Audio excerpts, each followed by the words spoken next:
اللہ الرحمن الرحیم۔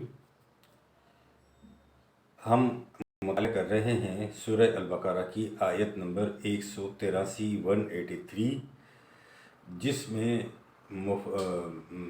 ضرب المثل ہے، یا ایھا الذین آمنوا کتب علیکم الصیام۔ ترجمہ ہے، اے ایمان والو، تم پر روزے فرض کیے گئے ہیں۔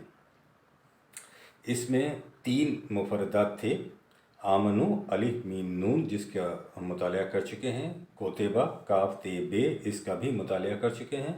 آج ہم اس کا آخری مفرد لفظ جس کا مادہ ہے صاد واو میم الصیام، اس کا مطالعہ کریں گے۔ مروجہ ترجمے کے اندر الصیام صاد واو میم کیا ہے، معنی کیا ہے؟ کسی کام سے رک جانا، روزہ رکھنا۔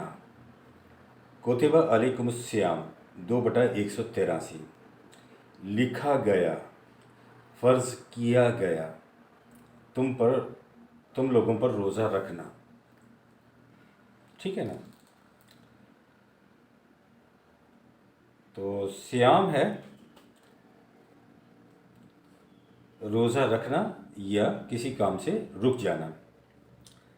وَأَن تَصُومُوا خَيْرٌ لَكُمْ 2/184، اور یہ کہ تم لوگ روزہ رکھو تو یہ بہتر ہے تم لوگوں کے لیے۔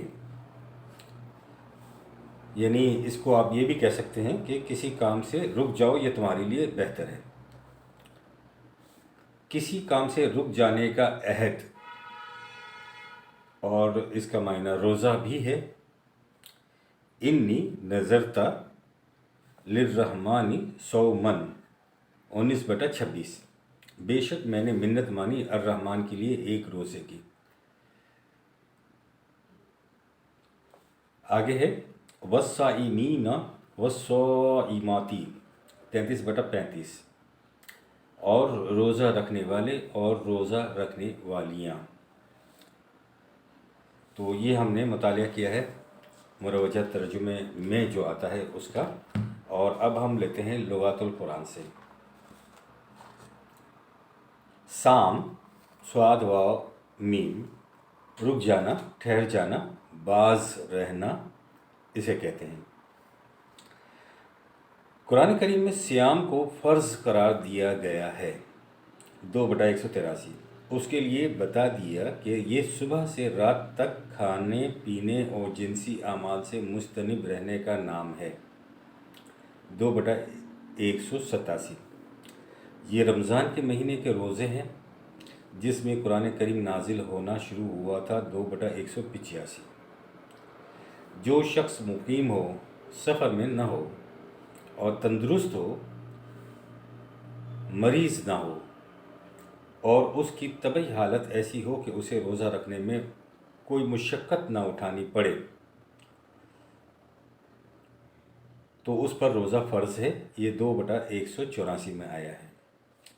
مسافر سفر سے واپسی پر اور مریض شفا یاب ہونے کے بعد گنتی کو پورا کرے 2/184۔ لیکن جو بمشقت روزہ رکھ سکتا ہو وہ اس کے بدلے کسی مسکین کو کھانا کھلا دے، یہ بھی 2/184 میں آیا ہے۔ روزے در حقیقت جماعت مومنین کو جہاد کی مشقت انگیز زندگی کا خوگر بنانے کے لیے سالانہ عسکری ٹریننگ کے مرادف ہیں۔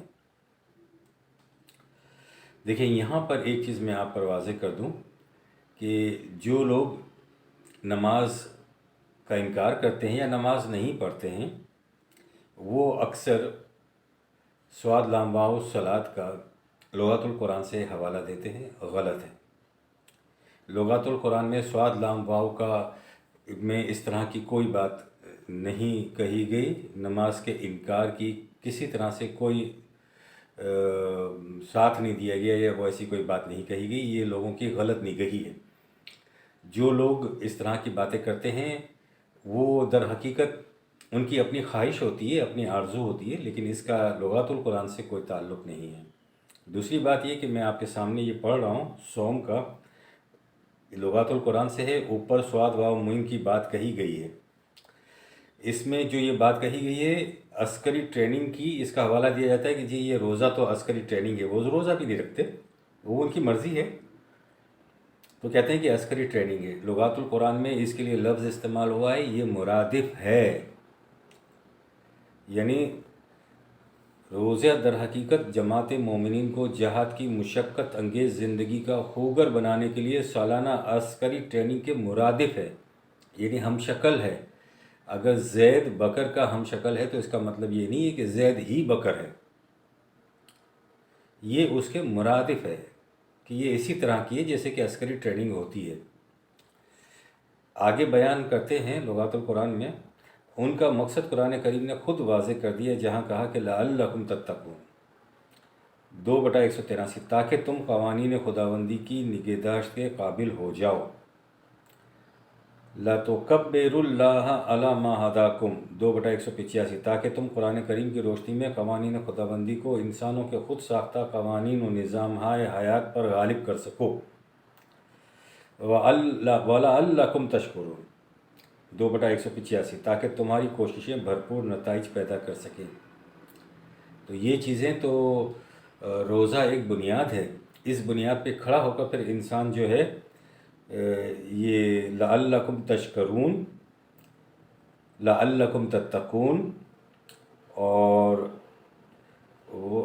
لَتُكَبِّرُوا اللَّهَ عَلَىٰ مَا هَدَاكُمْ کے مقام پر پہنچ سکتا ہے۔ تو یہ ایک ٹریننگ ہے جس کی ابتدا روزے سے ہوتی ہے، تو وہ ایک صلاۃ ہے جس کی ٹریننگ جو بھی ہم مروجہ نماز پڑھتے ہیں اس سے ہوتی ہے۔ یہ کہنا کہ جی روزے ہے ہی نہیں، یہ لغات القرآن سے تو اس کا کوئی تعلق نہیں ہے، آپ کی اپنی وش ہو، یہ غلط بات ہے۔ صائم 33/35، روزہ رکھنے والا یا اپنے آپ کو غلط راستوں سے روک لینے والا، تو اپنے آپ پر کنٹرول ضبط نفس رکھنے والا، حدود اللہ کے اندر رہنے والا۔ تو یہ تو سالانہ ٹریننگ تو پورے سال کی ہے، پوری زندگی کی ہے۔ روزہ تو پورا مطلب ہے کہ رک جانا تو یہ نہیں ہے کہ سالہ سال پورے روزے آپ رکھیں، لیکن یہ ایک ٹریننگ ہے آپ کی، تو اپنے آپ کو غلط راستے سے روک لینا تو یہ سارا سال ساری زندگی آپ نے کرنا ہے۔ اپنے آپ پر کنٹرول ضبط نفس رکھنا ہے تو یہ ساری زندگی آپ کو کرنا ہے، اور حدود اللہ کے اندر رہنا ہے تو یہ ہر نفس کے ہر سانس کے ساتھ آپ نے یہ کرنا ہے۔ شکریہ۔ ربنا تقبل منا انک انت السمیع العلیم۔